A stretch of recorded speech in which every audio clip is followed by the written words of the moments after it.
في عالم التسويق وصناعة المحتوى في غلطة قاتلة حرفياً.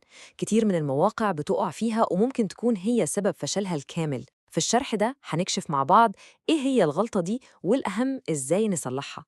وهنا بقى السؤال اللي لازم كل واحد فينا يسأله لنفسه، يا ترى إحنا بنعمل الغلطة دي في شغلنا دلوقتي؟ الحقيقة إن كتير قوي بيقعوا فيها، ويمكن من غير ما ياخدوا بالهم أصلاً. طيب إيه هي الغلطة دي؟ بسيطة جدا، إننا بنركز على الخوارزميات أكتر ما بنركز على البني آدمين. يعني بنبقى مهووسين إننا نرضي جوجل، وفي السكة دي بننسى أهم حد في المعادلة كلها، الإنسان اللي فعلا بيقرأ المحتوى بتاعنا. طيب تعالوا نفصص الموضوع ده أكتر. يعني إيه اللي بيحصل بالظبط لما بنكتب لجوجل وبس؟ الأعراض دي أكيد عدت على ناس كتير مننا. الهوس ده، الهوس بعدد الكلمات المفتاحية وكثافتها كام في المية، ونقعد نكررها بشكل غريب ومصطنع، ونحسب طول العنوان بالملي وعدد كلمات المقال. وفي وسط كل الحسابات دي بننسى السؤال الأهم: هو مين أصلاً اللي هيقرأ الكلام ده في الآخر؟ بصوا على المقارنة دي عشان توضح الفكرة تماما. شوفوا الفرق بين الجملتين دول. الجملة اللي على الشمال دي تحس إن الربوط اللي كاتبها كلام تقني جاف وممل، لكن التانية بسيطة مباشرة وبتحكي عن إحساس كلنا عارفينه. دي لغة بني آدمين، مش لغة خوارزميات. وهي دي الخلاصة يا جماعة. لما بنكتب بالطريقة دي عشان نرضي جوجل بنخسر على الجبهتين. القارئ بيزهق ومش بيكمل، وجوجل نفسه بيكتشف إن المحتوى ده مش مفيد للبشر فبيرميه ومش بيحترمه. وهنا بقى لازم نقف وقفة ونغير طريقة تفكيرنا خالص، لأن الحقيقة جوجل نفسه اتغير. جوجل ما بقاش الآلة الغبية بتاعت زمان، خلاص العصر ده انتهى.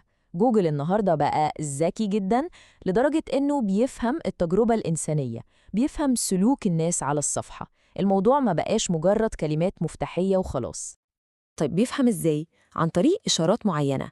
بيشوف مثلا الزائر ده فضل قاعد على الصفحة قد إيه. طب هل دخل وخرج في ثانيتين؟ الخروج السريع ده اللي بنسميه باونس، ده أكتر إشارة جوجل بيكرهها. دي كأنها بتقوله بصوت عالي المحتوى ده وحش ومش بيشد الناس، حتى لو الكلمات المفتاحية فيه متظبطة بالمسطرة. في قصة حقيقية حصلت بتلخص كل الكلام ده. في ورشة عمل كان في متدرب متحمس جدا وقام قال بكل ثقة: أنا بركز على كل كلمة مفتاحية وبراجع كثافتها بدقة شديدة. المدربة سمعته وابتسمت بهدوء وقالت له: ده شيء عظيم طبعا، بس قبل كل الأرقام دي اسأل نفسك سؤال واحد بس: هل الشخص اللي هيفتح المقال ده فعلا هيكمله للآخر؟ لو الإجابة هي لأ، يبقى كل الأرقام والحسابات دي ملهاش أي لازمة. طبعا المتدرب استغرب وما اقتنعش على طول. راح رادد وقال: بس جوجل هو اللي بيرتب المقالات وهو بيعمل ده على أساس الكلمات المفتاحية. وده للأسف هو الاعتقاد الغلط اللي كتير لسه عايشين بيه. وهنا بقى جت الإجابة اللي قلبت كل المفاهيم. المدربة بصت له وقالت: جوجل مش بيرتب كلماتك، هو بيرتب نيتك من المحتوى. والنية دي بتظهر من إحساس القارئ وهو بيقرأ، مش من كام مرة كررت الكلمة. الجملة دي كانت زي لمبة نورت في دماغه وغيرت مفهومه عن السيو تماماً. تمام، يبقى كده فهمنا المشكلة فين. السؤال بقى إزاي نكتب للبني آدمين وما نخسرش السيو في نفس الوقت؟ إزاي نوازن بين الاتنين؟ الفلسفة الجديدة لازم تكون واضحة جدا في دماغنا. السيو مش حرب ضد جوجل، السيو هو تحالف مع القارئ. لما بنكسب القارئ في صفنا جوجل تلقائيا بيبقى في صفنا. طب نعمل ده إزاي عملياً؟ دي كام خطوة بسيطة. أول حاجة نبدأ بنية القارئ. قبل ما نكتب حرف نسأل نفسنا: هو إيه المشكلة اللي بنحلها للشخص ده؟ تاني حاجة نحكي قصة. الناس بتتفاعل مع القصص، فمحتاجين نربطهم عاطفياً بالموضوع الأول. تالت حاجة اللغة البسيطة، نكتب زي ما بنتكلم بالظبط، بلاش كلام مكلكع بتاع محاضرات.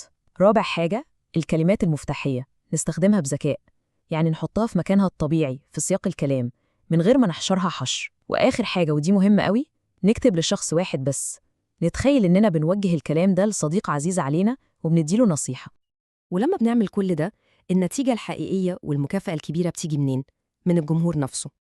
المقارنة دي بتوضح كل حاجة. لما بنكتب لجوجل بالكتير قوي ممكن نكسب ترتيب مؤقت يومين 3 ويختفي، لكن لما بنكتب للناس احنا بنكسب حاجة أغلى بكتير: جمهور حقيقي ووفي.